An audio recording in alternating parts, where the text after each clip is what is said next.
por esta piedad, por este inicio, justamente para comenzar este peregrinaje por Latinoamérica, por el mundo mundial, de aquí hasta el 17 de diciembre. Qué semana más maravillosa hemos tenido post Semana Santa. Semana Santa. Sí. Se lo digo así, a modo personal, esta es una semana maravillosa donde Jesús, después de pasar por la cruz, resucita. Resucita. Cada relato de estos días del Evangelio, justamente, ¿no es cierto?, es un encontrarse con el Señor, reencontrarse con Él. Y quiero decirlo de la siguiente manera.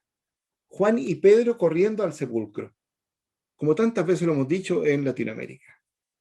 Juan y Pedro corriendo al sepulcro. Se enteraron de que Jesús había resucitado.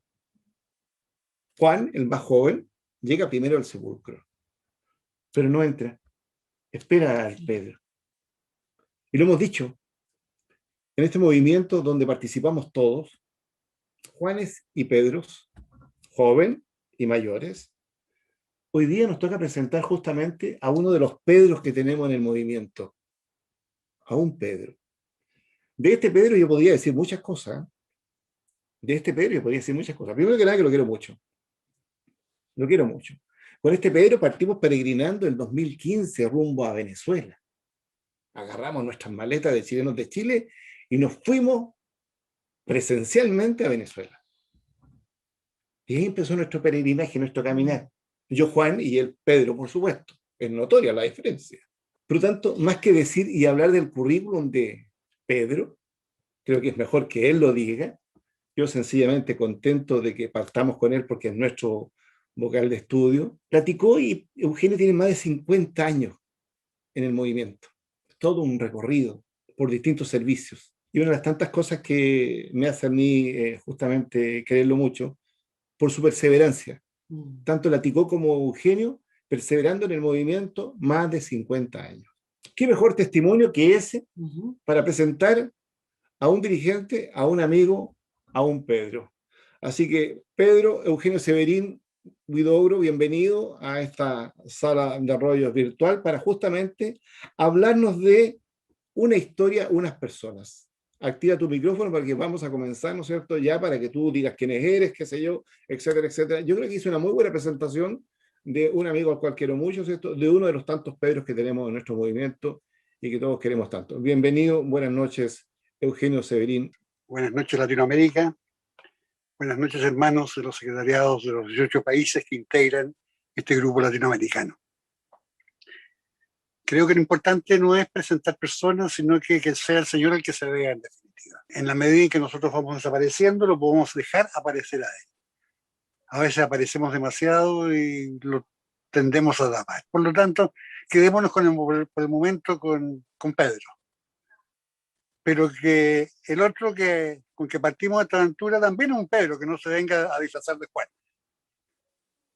Hay Juanes también en este movimiento, pero Víctor es también un Pedro, por lo menos contemporáneo. Bien, más allá de las bromas, más allá de las cosas simpáticas que puedan decirse, vamos a lo que vinimos. Hace 2 semanas partíamos con esta aventura, porque realmente creo que el desafío de esta Escuela Virtual de Formación 2021 es una aventura. Y es una aventura en que queremos comprometerlos y queremos comprometer a muchos para, más que enseñar cosas, juntos ir descubriendo lo que es nuestro movimiento. Tal como lo planteamos en esa primera escuela, ¿no es cierto? Esta intenta ser una respuesta a esos planteamientos, a esos requerimientos que como grupo latinoamericano, que como GLSC o como comité ejecutivo del GLSC, recogimos el año pasado en estos 3 encuentros virtuales que mantuvimos con los jóvenes en nuestro movimiento, estos 3 encuentros virtuales que mantuvimos con los sacerdotes de nuestro movimiento, encuentros por región, Centroamérica y Caribe, bolivarianos y Cono Sur, con los 9 encuentros virtuales que mantuvimos con los presidentes, con muchos de ustedes, ¿no es cierto? Hay algunos nuevos, pero muchos de ustedes estuvieron en esa oportunidad. y que de alguna manera nos permitieron ir diseñando, pensando, aventurando, ¿no es cierto?, de qué manera podíamos dar esta escuela de manera de que ella cumpliera el objetivo que pretendía. Tenemos clara conciencia de que la formación es una realidad que depende de cada uno, que requiere estudio y espíritu de caridad de aquellos que se interesan en el movimiento de cursillos. Así como nadie puede dar lo que no conoce, nadie puede tampoco ser forzado a formarse. Ello es imposible si no hay una voluntad y un compromiso personal.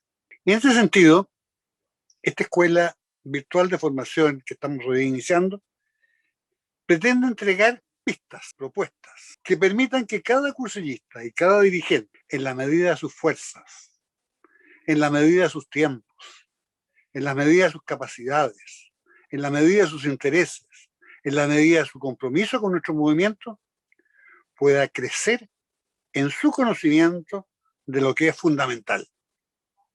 Y sabemos que lo que es fundamental no es otro que el Señor Jesús, su Evangelio y su Iglesia. Y como consecuencia de ello, aquellos que hemos hecho la opción en el movimiento de cursillos, podamos comprometernos en su tarea evangelizadora con fidelidad a su carisma original, a su mentalidad, a su finalidad y a su método, para mostrar precisamente, especialmente, como decía Eduardo Bonín, a los más alejados, que Dios nos ama, que nos ama a cada uno, haciendo realidad el mandato del Señor, que en palabras de Mateo nos trae el Evangelio de mañana. Vayan al mundo entero y proclamen el Evangelio a toda la creación.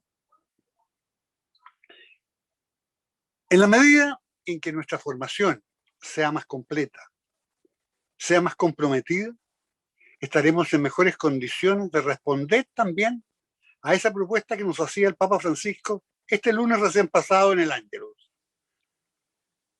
Comillas, en este tiempo pascual deseo a todos que hagan la misma experiencia espiritual, acogiendo en sus corazones, en sus casas, en sus familias, el alegre anuncio de la Pascua. Cristo resucitado no muere más, porque la muerte ya no tiene poder sobre él. El anuncio de la Pascua es este: Cristo está vivo, Cristo acompaña mi vida, Cristo está junto a mí, Cristo llama a la puerta de mi corazón para que lo deje entrar. Cristo está vivo. En estos días pascuales nos hará muy bien repetir esto: el Señor vive. Cierre de comillas. Con estos fines, el programa, por lo tanto, y los contenidos que hemos pensado para esta escuela, no es otro que el que nos proponen nuestras ideas fundamentales. Trataremos durante estos 21 viernes que nos ha anunciado Víctor, de profundizar cada uno de los temas y capítulos de ella, presentando sus contenidos en forma simple y en la medida de lo posible en forma testimonial con nuestras vidas, dejando abierta la posibilidad de aportes y preguntas que puedan enriquecer para todos el conocimiento y el amor por el movimiento.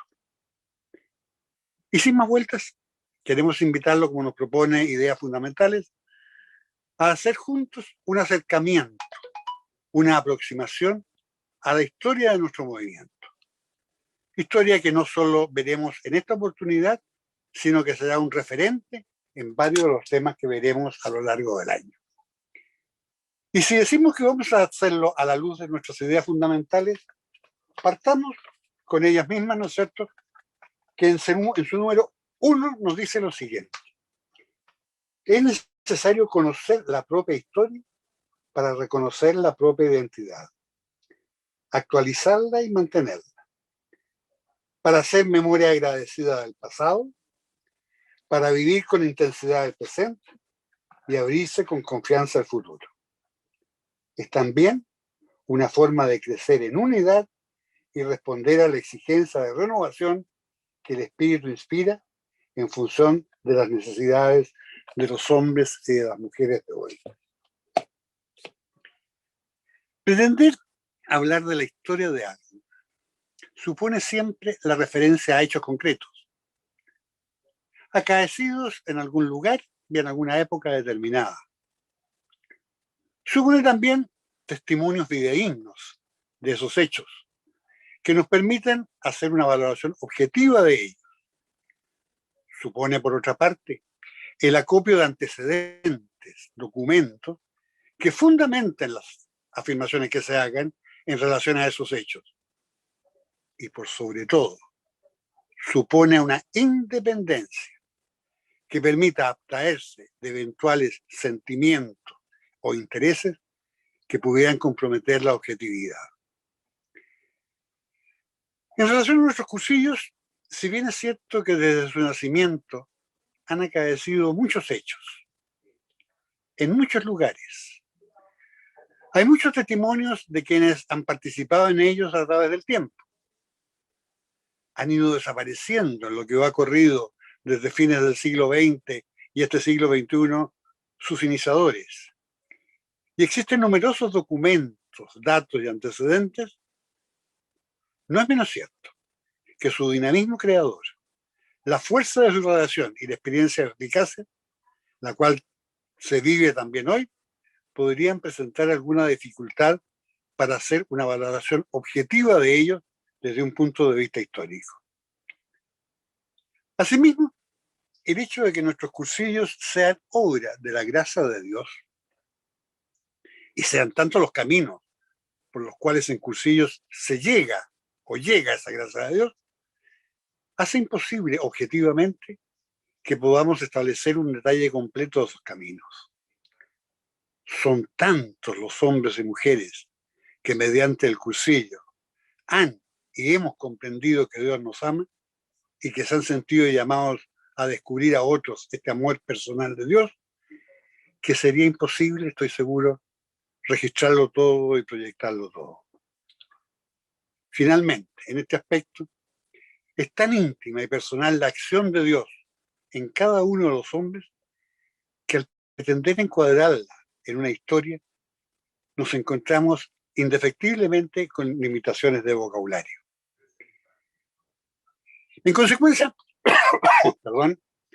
pretender hacer la historia de los cursillos de cristiandad, además de ser una osadía, implica un grave riesgo de dejar fuera de ella hechos, personas y cosas importantes. No obstante, y teniendo presente lo señalado por Monseñor José Ángel Saiz Meneses, asesor del Grupo Europeo de Cursillos de Cristiandad y obispo de Terrassa, España, cuando nos dice que es importante conocer y valorar los orígenes, la propia historia, las raíces y conocer la historia de la familia que se transmite de generación en generación. Intentaremos de todas maneras, teniendo presente esa idea, en el presente trabajo, recopilar algunos acontecimientos, los cuales ya sea por su trascendencia, por la proyección que han tenido, como sucede, por ejemplo, con la Estrella Mundial de Roma del año 66, de aquel memorable discurso del Papa Pablo VI, los encuentros mundiales, todo el proceso, ¿no es cierto?, de nuestras ideas fundamentales, en particular el nacimiento de los organismos y estructuras de servicio internacionales del movimiento, ya por ser estos importantes hitos de la historia que se está haciendo y en la cual varios de los que empezaron con esta aventura nos lo han contado de primera mano, podemos aportar de alguna manera materiales que nos permitan ir conociendo más y mejor nuestro movimiento.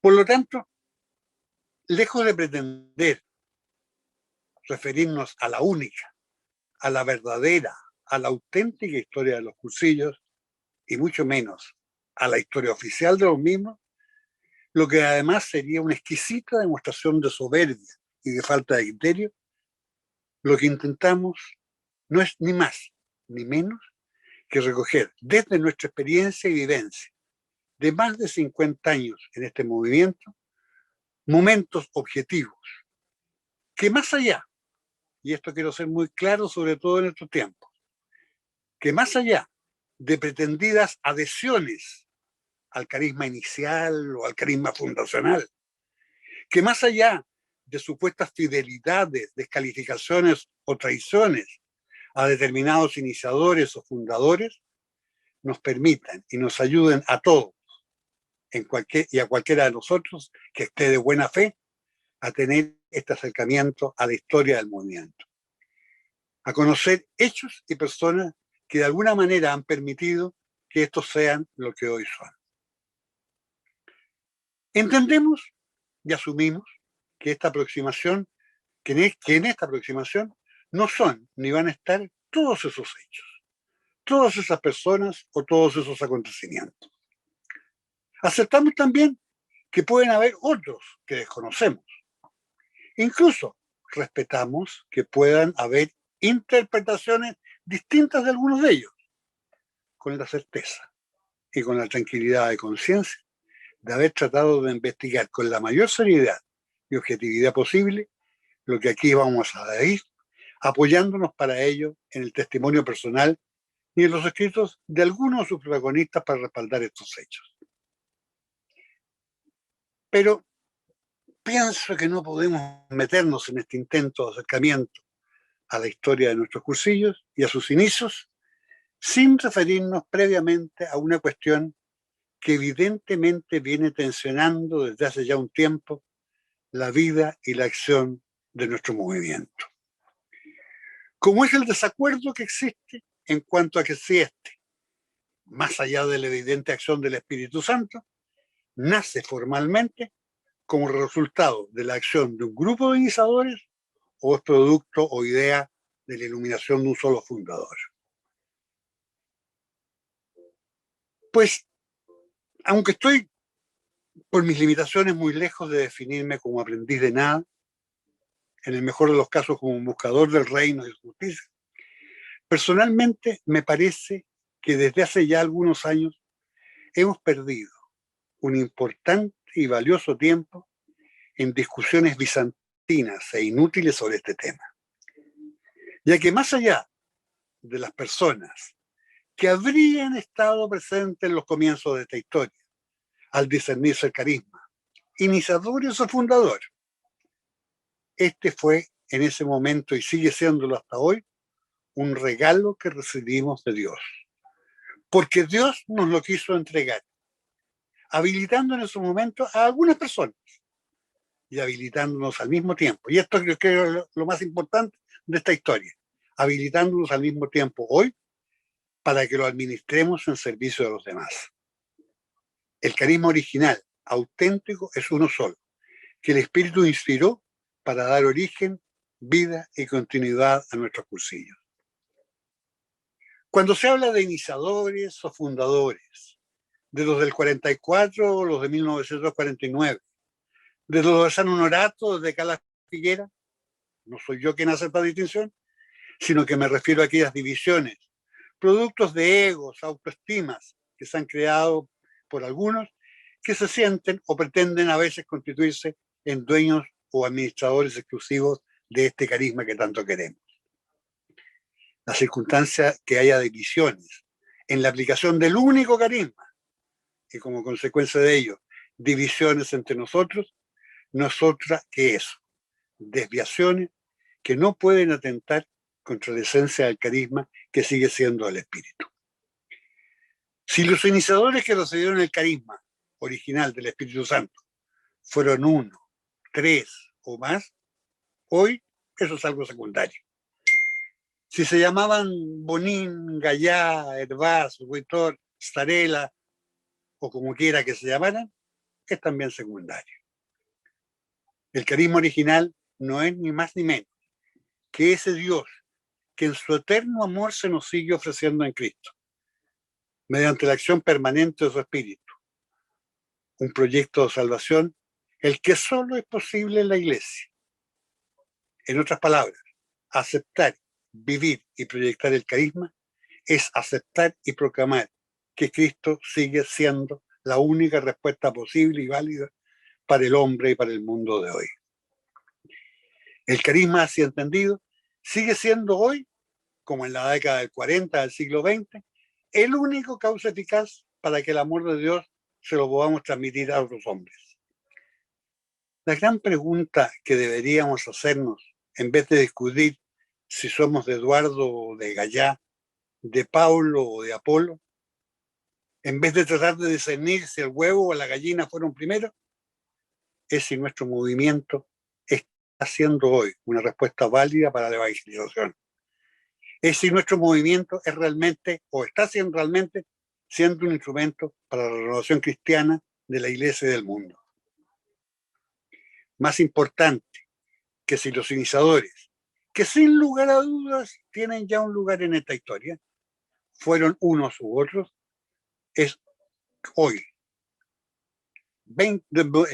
2021, ver si el testimonio que están dando Hugo Valverde o Víctor Salgado, Margaret Morris o Álvaro Martínez, Juan Ruiz o Alberto Stang, Eficio Piloni o Eugenio Severín, Ivonne Carrigan o María Elisa Sanelato, actuando por la vía de la amistad y el compromiso, está posibilitando la conversión de muchos, particularmente de los más alejados.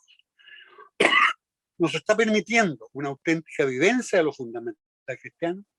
¿O se está realmente promoviendo o permitiendo este triple encuentro personal con uno mismo, con Cristo y con nuestros hermanos? Si no es así, si seguimos a partir de nuestras soberbias y de nuestros egos personales, atacándonos y descalificándonos, los receptores del carisma original habrían perdido lamentablemente su tiempo. Este mundo y estos tiempos en que el Señor nos ha colocado, que ya no está de espaldas a Dios, como decían los iniciadores, sino que definitivamente ha expulsado a Dios de sus vidas, nos exige hablar menos del carisma y vivirlo más. Preocuparnos menos de quienes comenzaron y más de lo que el Señor quiere que hagamos nosotros para mostrarlo a quienes no lo conocen o están alejados de Él.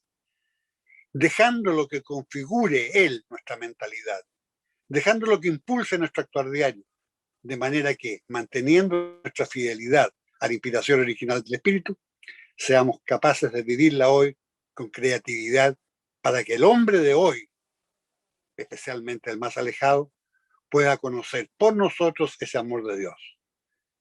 En este sentido, y como protagonistas hoy de la historia de nuestros cursillos, nuestra responsabilidad, la mía y la de cada uno, los que están en este Zoom y en estas redes sociales, está en ponernos a trabajar para que antes de que sea demasiado tarde logremos revertir las cosas y hacer que mirad cómo se odian y descalifican, que lamentablemente nuestro movimiento es visto muchas veces en nuestros días, particularmente a través de estas redes sociales, vuelva a ser ese mirad cómo se aman con que se reconocía a los primitivos cristianos. Mucho se ha hablado y mucho se ha escrito en relación a los cursillos. Hay quienes los defienden con pasión y quienes los atacan con saña. Hay quienes lo consideran la solución para nuestros días y quienes consideran que ya son algo obsoleto y pasado de moda.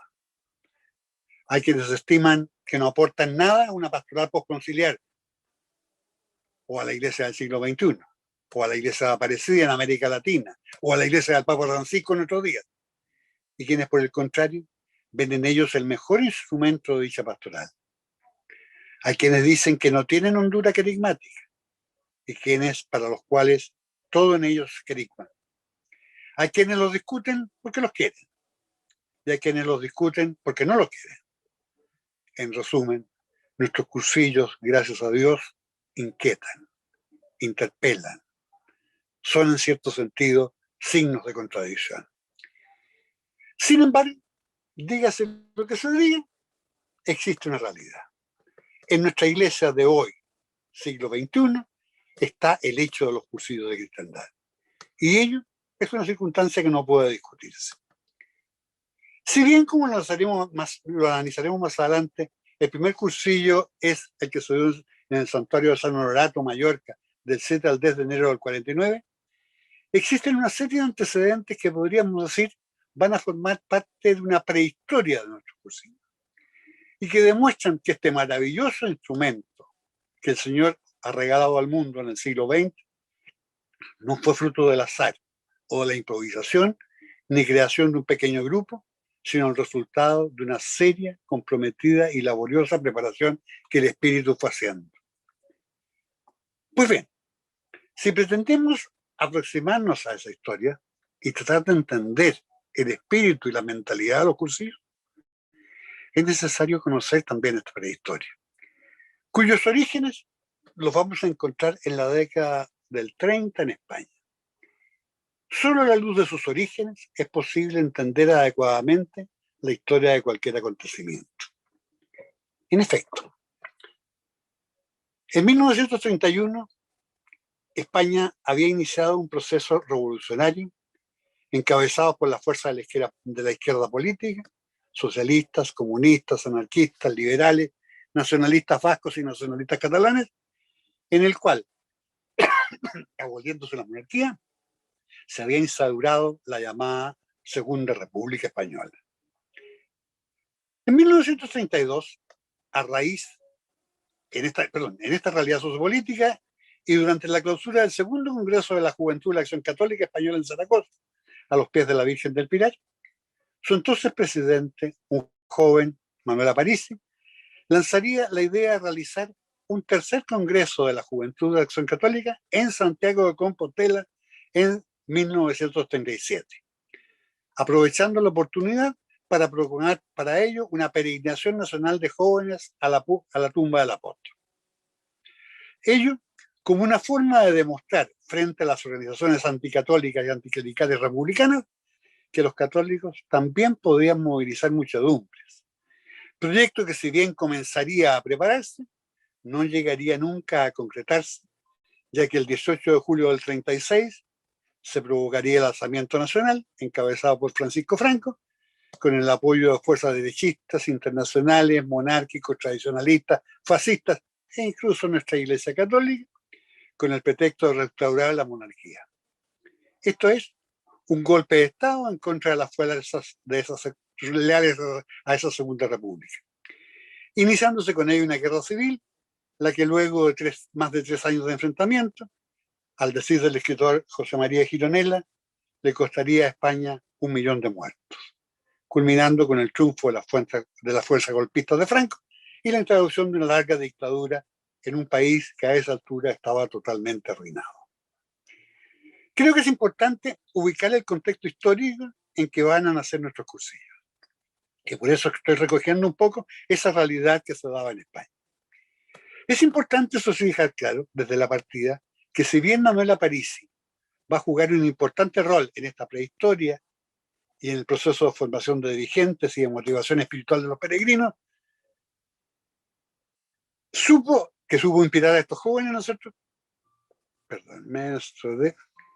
De ninguna manera vamos a considerar como iniciador de los cursillos a Aparici.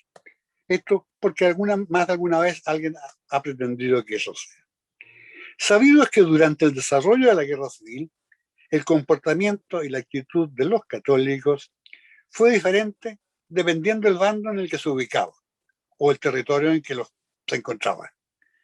Por una parte estaban los republicanos, ubicados en la zona roja, caracterizados por un profundo anticlericalismo y la persecución de quienes profesaban la fe católica, y por otra, los franquistas, ubicados en la llamada zona nacional.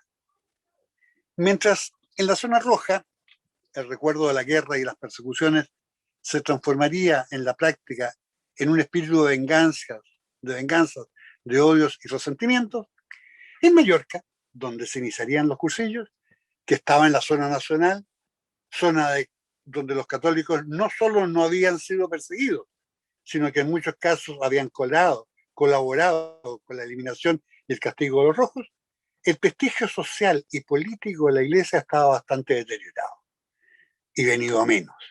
Y las familias tradicionalmente católicas mantenían, consciente o inconscientemente, un cierto aislamiento y una falta de compromiso.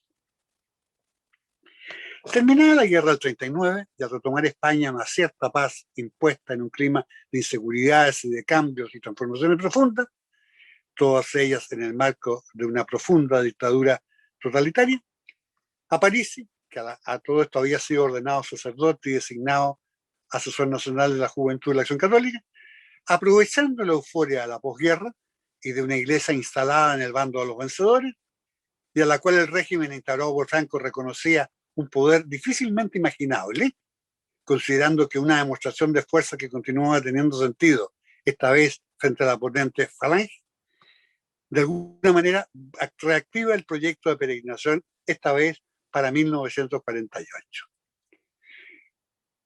Pues bien, para realizar todo este proceso de preparación, van a programarse una serie de pequeños cursos que se van a dividir en dos tipos. Cursillos para jefes de peregrinos y cursillos para adelantados de peregrinos. Y de esta manera empieza a programarse, ¿no es cierto?, esta peregrinación para el año 48, entre cuyas actividades los cursillos para adelantados de peregrinos se van a dar en toda España con la intención de preparar a estos jóvenes que irían a Santiago y cuyo objetivo inicial será buscar candidatos en los centros parroquiales y en los consejos diocesanos de la juventud.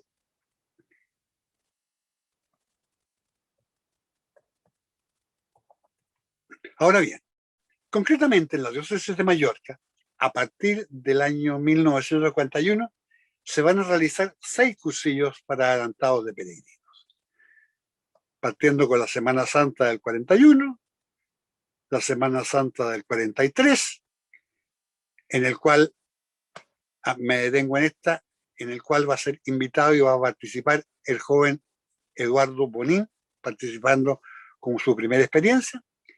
Un tercer cursillo en la Semana Santa del 45, en el cual participará también Eduardo Bonín, presentando en esta oportunidad el rollo de estudio del ambiente que había dado en el cursillo para adelantados de peregrinos el año anterior. Un cuarto cursillo el año 46, un quinto el año 47, un sexto el año 48. Aquí quiero hacer una salvedad, un paréntesis, digamos, para que vayamos entendiendo cómo se van a venir dando las cosas. El programa de estos cursillos para adelantados de peregrinos era abrumador. Y todos los temas tenían como un objetivo fundamental la formación de dirigentes para la acción católica organizada. Componían su temario, entre otras lecciones, Dios uno y trino, el hombre, naturaleza y sobrenaturaleza, la gracia, Jesucristo persona, Jesucristo y su misión, Jesucristo y su obra, la iglesia, María, la vida cristiana, el cielo, etc. Si bien algunos de estos elementos de esta inmensa temática entrarían posteriormente en los cursillos de cristiandad, propiamente tales, en ningún caso tuvieron influencia importante en la redacción de los esquemas que definirían más adelante para aquellos. Los resultados de estos cursillos para adelantados fueron, sin embargo, muy positivos, ya que entre otras cosas consiguieron una movilización apostólica de dirigentes y la captación de nuevos dirigentes, algunos de los cuales influirían en forma decisiva en el nacimiento y en la organización de los cursillos de cristiandad. Paralelamente, como les señalábamos anteriormente, comenzaron a realizarse los llamados cursillos para jefes de peregrinos, o también cursillos de formación. En esto participaban quienes, habiendo tenido la experiencia de los anteriores, se harían cargo de los distintos grupos. Estos cursillos de jefes de peregrinos, que eran dados por miembros de la Acción Católica, de la Juventud de la Acción Católica, tenían contenidos similares a los adelantados, pero de alguna manera intentaban ir captando la forma metódica de trabajo para ella. En el segundo de estos cursillos para jefes de peregrinos, realizado entre el 19 y el 22 de agosto del 44 en la localidad de Calafiguera, en Mallorca, en el cual participaron 14 personas, estuvo como invitado Eduardo Bonín, quien sería, como lo señalamos, o quien había vivido, como lo señalamos, en Semana Santa del 43, cursillos para adelantados de peregrinos. y desarrollaría por primera vez su rollo estudio del ambiente. De ese Eduardo, y lo tomamos de su testamento político, comillas, de estos cursillos aprendí mucho. Y sobre todo descubrí la solución de lo que desde siempre me había preocupado, que era el cómo conseguir explicar las ideas que quería contagiar a los demás para darlas a conocer con alguna posibilidad de eficacia. Y me di cuenta que lo que desde siempre había sido mi preocupación dominante se solucionaba tratando de reunir a la gente en régimen cerrado y aislado, y que esta era la mejor manera de conseguirlo para para obtener lo que se buscaba. Sigue Eduardo, allí aprendí que debía reunirse a la gente por grupos, lograr que intervinieran los más posibles. Todo ello lo descubrí en aquellos cursillos para adelantados de peregrinos. Así las cosas, después de mucho rezar y buscar, quien rezara, pensar, planear, estructurar, reunir y seleccionar una vez más el material acumulado en fichas, en notas, libros y subrayados, reunimos unos cuantos candidatos y nos atrevimos a planear un nuevo cursillo, con José Ferragot, que había sido presidente diocesano, y Jaime Reitor, y este cristiano que escribe. Lo dice Eduardo en su testamento espiritual. Como director espiritual y a cargo de rollos místicos, se invitó al padre Juan Julián. Aun cuando para los dirigentes de la Juventud de la Acción Católica se trató en este caso sencillamente de un condensado de cursillos para jefes de peregrinos, estas circunstancias han llevado a algunos a considerar, como lo señalara el dirigente de Palma de Mallorca, Miguel Sureda, en una ponencia sobre historia de cursillos presentada en 2014 en un encuentro en Estados Unidos, a que los cursillos de Cala Figuera, a señalar, ¿no es cierto?, comillas, que este habría sido el primer cursillo propiamente tal y que el cursillo del 49 de San Honorato habría sido el sexto y no el primero, ya que en los cursillos de Cala Figuera, el obispo de la diócesis no habría intervenido para nada y no se habría contado con el respaldo y bendición del conciliario de la Acción Católica, que era una bellísima persona que decía así a todo, haciéndose prácticamente lo que Eduardo decía. Cierre de comillas, el rollo sobre la historia del cursillo presentado por Miguel Sureda. Para quienes así opinan, el obispo Monseñor Hervás se metió a fines del 48 y dio un golpe de estado jerárquico religioso, utilizando para ello a Sebastián Gallá, que era su vicario general. Cierre de comillas. En 1944 se va a crear en Mallorca, al amparo de la Juventud de la Acción Católica, una escuela de propagandistas y dirigentes, sobre la base de la cual se va a armar se va a tener un fruto apostólico bastante pobre. Ahora bien, no obstante todos estos antecedentes, es necesario dejar en claro desde la partida que los cursillos de cristiandad, como quedará demostrado, serán específicamente distintos a los cursillos para adelantados de peregrinos y a los cursillos para jefes de peregrinos. Ellos no serán la continuación o la adaptación de esto, sino algo nuevo y distinto al anterior. El resultado de un trabajo incansable, productivo, milagrosamente productivo. A principios del 47, seguimos ubicando el contexto histórico, llegaba a Mallorca como obispo coadjutor con derecho a sucesión, el entonces arzobispo del entonces arzobispo de don José Miralles, que ya tenía 88 años, don Juan Hervás, hasta ese momento obispo de Valencia, auxiliar de Valencia. Don Juan Hervás, con 41 años, había nacido en Valencia y luego de una rápida formación había llegado, ¿no es cierto?, trasladado a Mallorca con 41 años. Y con una tarea en su primer momento, mientras era obispo coadjutor, de atender a la juventud en las tareas de apostolado. A fines de diciembre del 47 fallece Monseñor Miralles, pasando, como correspondía, ¿no es cierto?, inmediatamente a sucederlo Monseñor Hervás como obispo titular. Con su nuevo pastor, la dinámica diocesana de Mallorca empezó a transformarse radicalmente. La ilusión, el fervor apostólico, la capacidad de trabajo, la entrega sin medida de una vida en eufórica madurez y la dedicación sin descanso del antiguo pastor marcarían sin lugar a dudas una línea en la diócesis que solo podía producir frutos positivos. Al poco tiempo de asumir, Monseñor Hervás quiso reunirse con el Consejo Diocesano de la Acción Católica. Y famosa va a ser aquella anécdota en que habiéndose presentado ante ellos diciendo que era el joven, perdón, que habiéndose presentado estos diciendo que serían los jóvenes del obispo, este les respondió prestamente que él entonces sería el obispo de los jóvenes.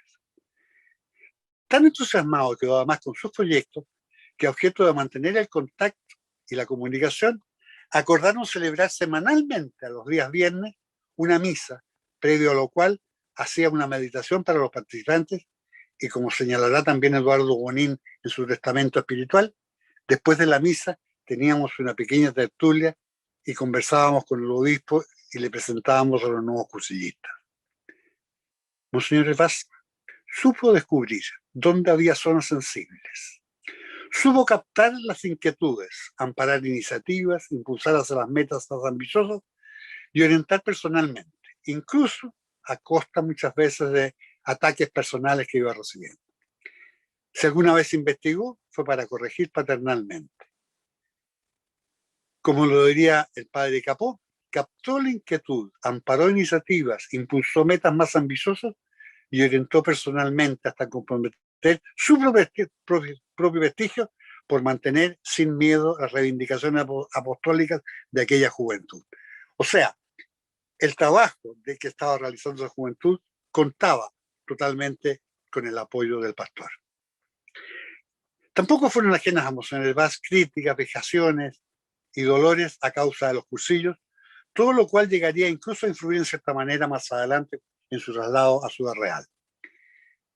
Como los vuelve a señalar Eduardo Bonín, sin ninguna duda, a él se debe el que los cursillos fueran aceptados por la Iglesia. Es decir, si esto no es participar en la iniciación de los cursillos, no sé cuál será. Él escribió una pastoral sobre los cursillos cristianos, instrumentos de renovación cristiana, que siempre será la carta magna de los cursillos. Él ha sido el que consiguió que los cursillos entraran por la puerta grande en la iglesia.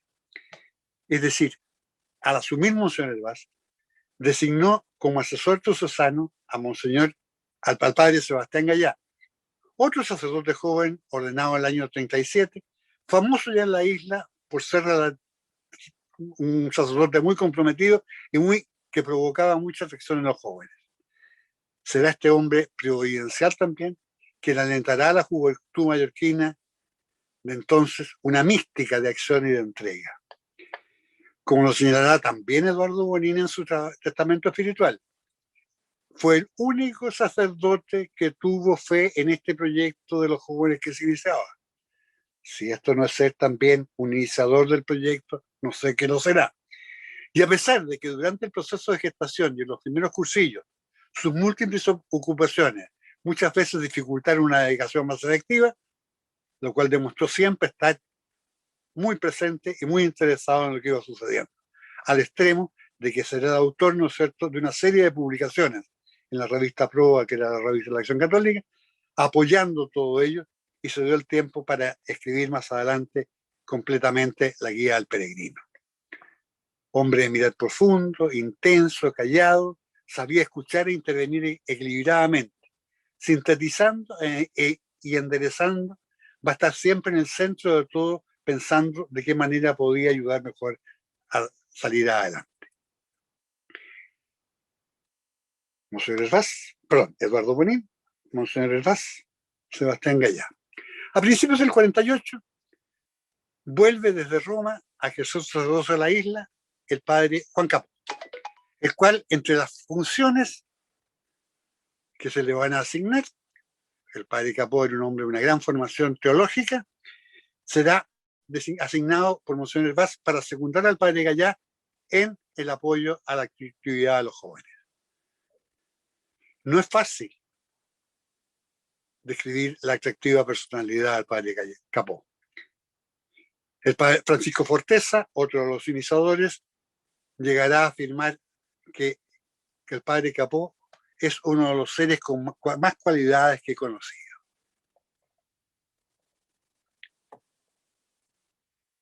Con este equipo se sigue programando la peregrinación que se realizará el año 1948, que será todo un éxito, y con un retorno a Mallorca realmente inolvidable.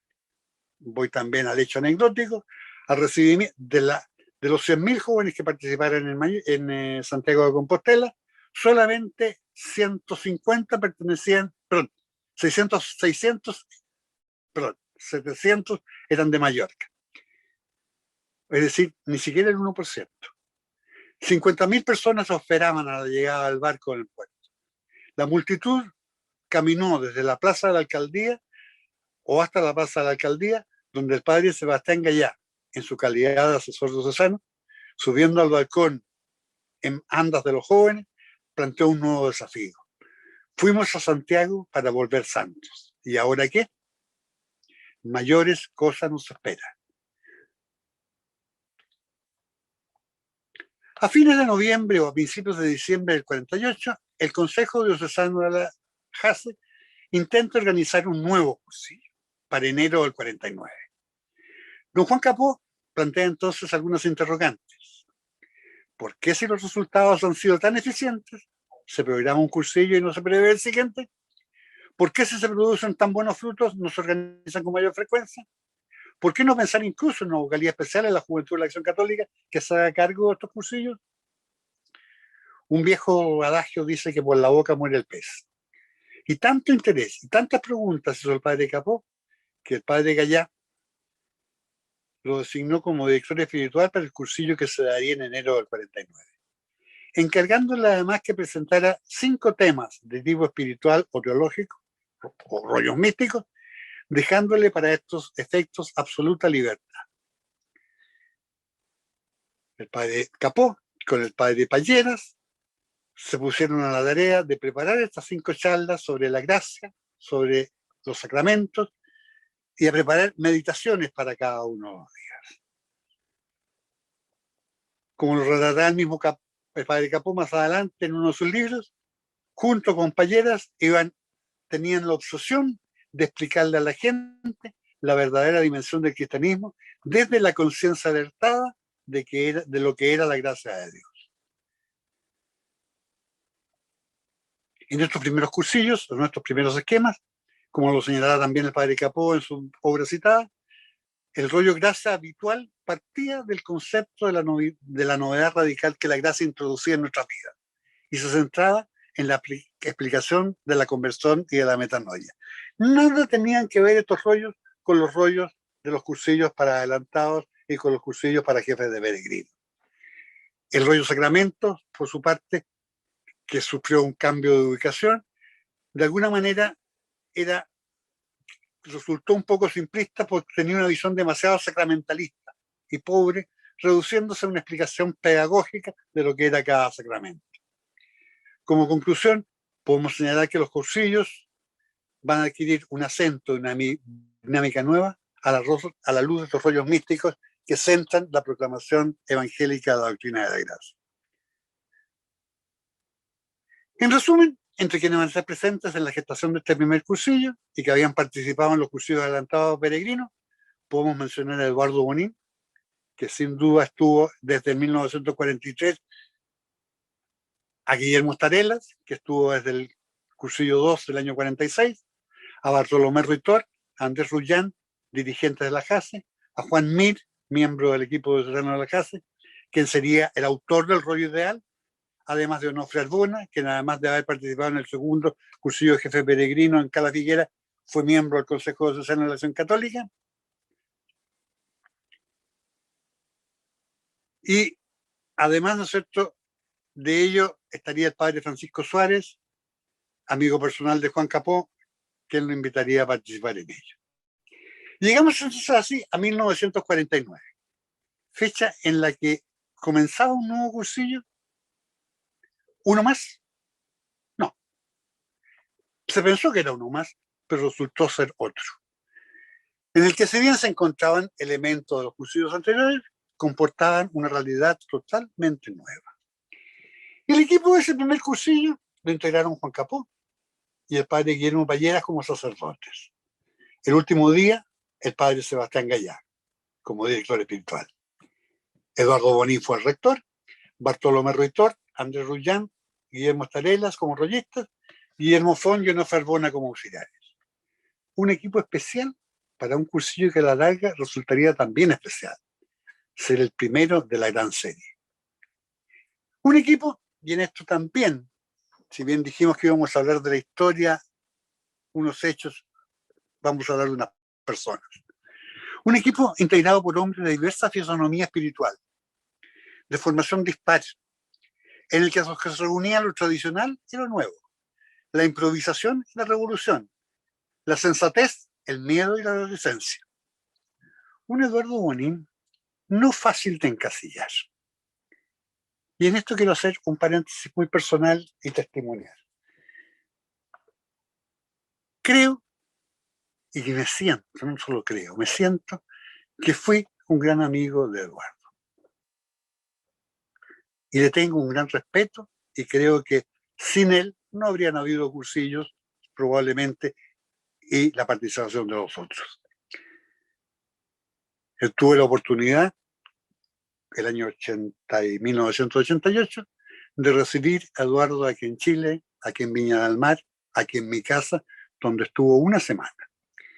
Una semana que fue evidentemente una semana en que se conversó mucho, se discutió mucho y se plantearon muchas cosas, digamos, que permitieron sin lugar a dudas enriquecer mucho a lo que fue el movimiento aquí en Valparaíso y en mi patria. Este Eduardo Bonín, ¿no es cierto?, hombre de rica y compleja y difícil personalidad, era al mismo tiempo un hombre de convicciones profundas, de influir estratégico, de una ironía magistral para describir las situaciones erradas, de una absoluta seguridad en su esquema de pensamiento, de una gran simplicidad,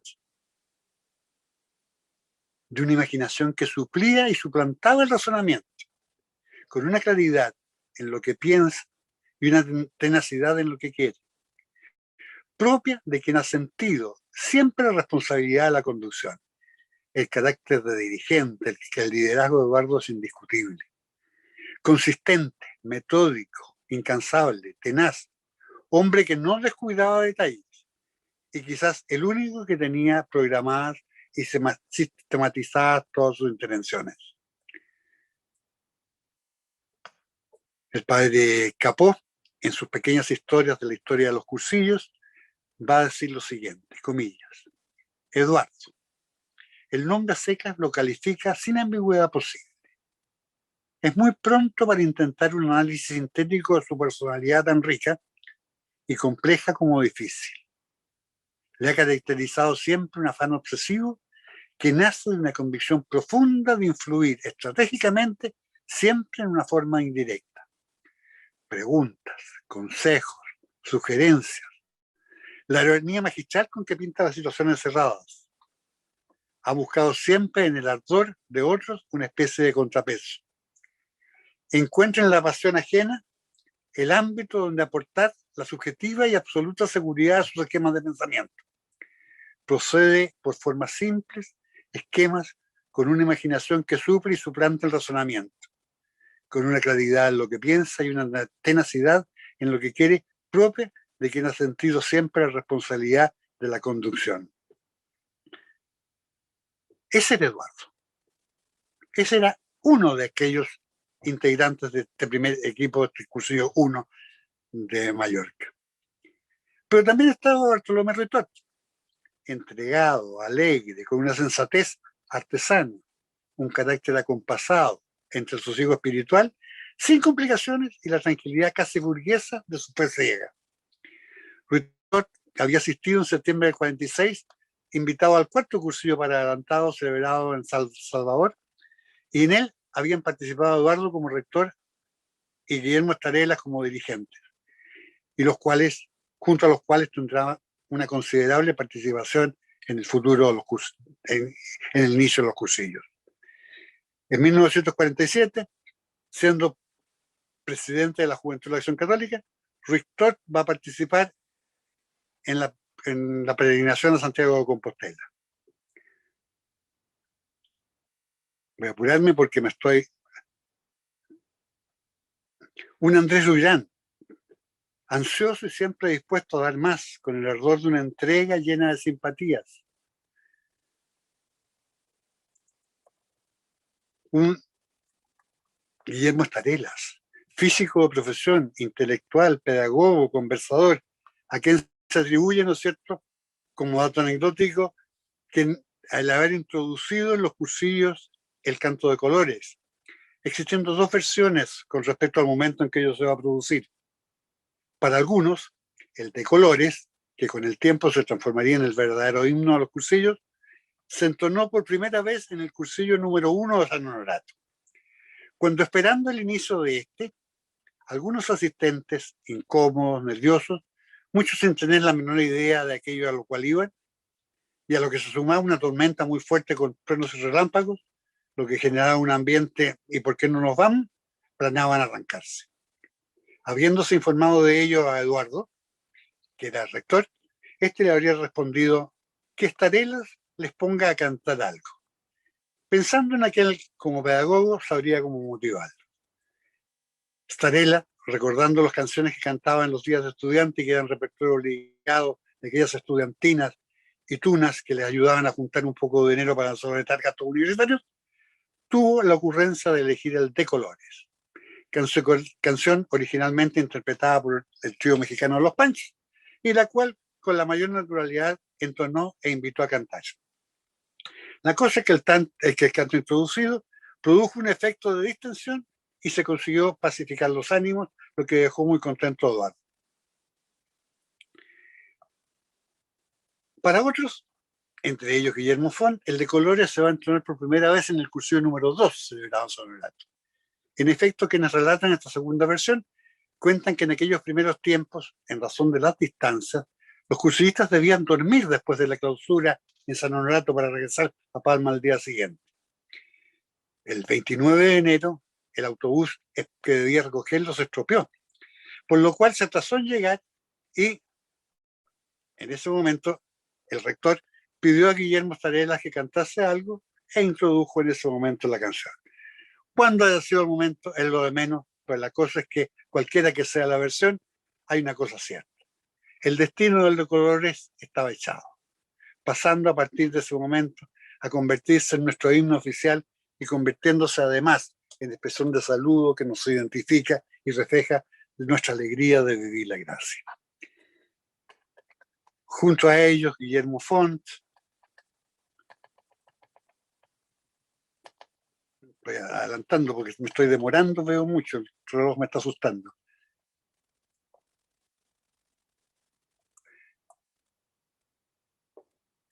Alrededor de las 7 de la tarde, entonces, del 7 de enero, comenzaría ese primer cursillo, con la charla preliminar a cargo de Eduardo y el retiro a cargo del padre Capó, con unas meditaciones que realmente impactaron.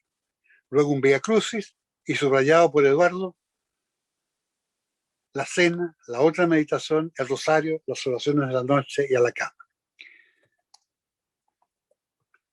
Hay tantas anécdotas que se podrían contar de este primer cursillo. De hecho, el equipo de cocina lo hacían los mismos rollistas y con la ayuda muchas veces de los cursillistas. Había que ir a buscar la leche, la bajaban a buscar en bicicletas en la mañana temprano antes de que se iniciaran las actividades. Este cursillo del año 49, que se denominó en su oportunidad de formación y apostolado, y en el que el que pretendía ser uno más de la serie, resultó, como lo dijimos, ser algo distinto. Factores distintos y determinantes permitieron hacer que esta actividad lograra, ¿no es cierto?, la revolución que iba a significar. La gran novedad no estaba tanto en el método, sino más bien en la intencionalidad de los componentes, cuanto en el contenido doctrinal, en el cual, sin lugar a dudas, papel de primerísima importancia van a jugar los rollos místicos de Capó y del padre Pallera, los cuales iban a centrar la proclamación evangélica en la doctrina de la gracia. Definitivamente entonces había nacido algo nuevo. Este primer cursillo era algo providencial.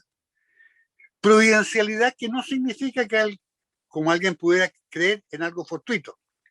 Había en él un hallazgo, el resultado de un proceso serio de búsqueda en el cual existía una intención dinámica, un estilo apostólico y una inquietud.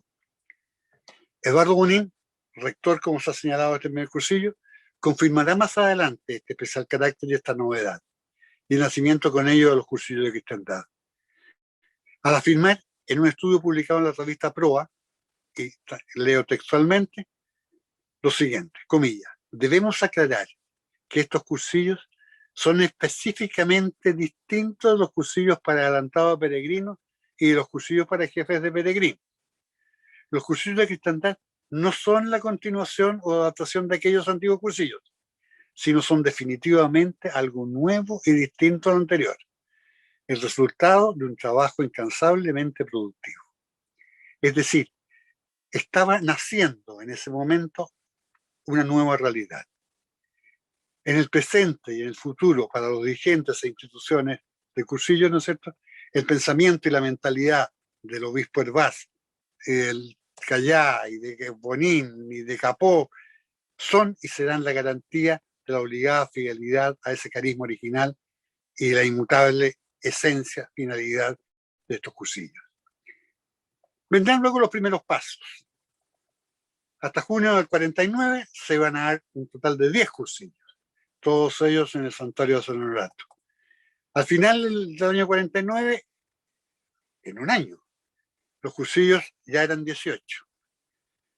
En 1950 sería la primera recopilación de meditaciones. Para hacerla se recogió todo el material que se había usado desde enero del 49. El alma de esta recopilación serían el padre Capó, Miguel Fernández, Eduardo, los cuales contaron, entre otros, con aportes del padre Daviú, el padre Balleras. En agosto del 50, el padre Capó es designado por Monseñor Hervás como asesor de Susano de la Jose en reemplazo de Sebastián Gallá, lo cual no va a significar grandes cambios, ya que habían venido trabajando juntos desde mucho tiempo. La fuerza y la vida propia que los cursillos habían ido tomando para llevar adelante esta realidad llevará a crear la vocalía de los cursillos, dejando Eduardo Bonín la presidencia del Consejo de la Casa para hacerse cargo de esta. Al llegar a marzo del 51 ya se habían realizado 51 cursillos. De esa época será su cambio de nombre a Cursillos de Conquista. El aumento de ellos fue gestando, ¿no es cierto?, se fue transmitiendo verbalmente y mucha gente se sintió atraída a Mallorca. De ahí se empezó también a ver la necesidad de proyectar estos cursillos hacia afuera. A partir del cursillo 34 se proyectará una nueva etapa, ya que numerosos sacerdotes venidos desde fuera de Mallorca, tanto de la península como de América, van a empezar a participar en estos cursillos y de alguna manera a sacar de ellos, ¿no es cierto?, a tratar de llevar estos cursillos a sus lugares de origen. En noviembre del 52, y esto es un dato histórico que conviene tenerlo a la vista, llega a Mallorca el padre Rafael Sarmiento, de Colombia, quien había viajado a Europa en búsqueda de fórmulas para trabajar con la juventud. Dirá el padre Sarmiento, ¿no es cierto?, en estos 3 días he aprendido más que en los 6 meses de viajes y estudios sobre la materia por otros países de Europa. Esto es lo que yo buscaba. Y llevará los cursillos y será él quien dará inicio a los cursillos en América con cursillos de mujeres en Colombia. En marzo del 53 se da una escuela de cursillos en Roma, tratando de explicar lo que se estaba realizando. Ya hemos dicho que la denominación de cursillos de conquista no le gustaba, ni convenía, ya que no representaba lo que realmente era. El nombre e instrumento quedaba desbordando la realidad.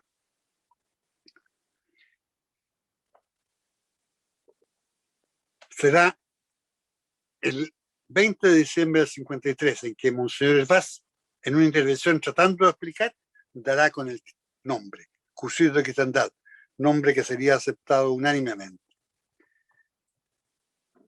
Empezaba a tomar entonces cuerpo este carisma original, a propagarse por el mundo, a repartirse. Lo que a partir de la experiencia del Secretariado Diocesano de Mallorca iría dando origen a estructuras de servicio a distintos niveles, las que junto con hacer posible esta propagación y compartir su espiritualidad, su mentalidad, su finalidad y su entrega, irían haciendo posible su propagación, su desarrollo, su coordinación, su unidad y su comunión en el tiempo, y cuya historia esperamos ir dando a conocer a través de la escuela. Voy a llegar hasta aquí porque quiero que todo lo que es la historia del desarrollo de los secretariados nacionales, de esta expansión hacia afuera, como asimismo lo que va a ser el nacimiento y la proyección de las estructuras de servicio, las vamos a ir desarrollando cuando vayamos viendo esos respectivos términos. Por el momento, quedamos hasta aquí.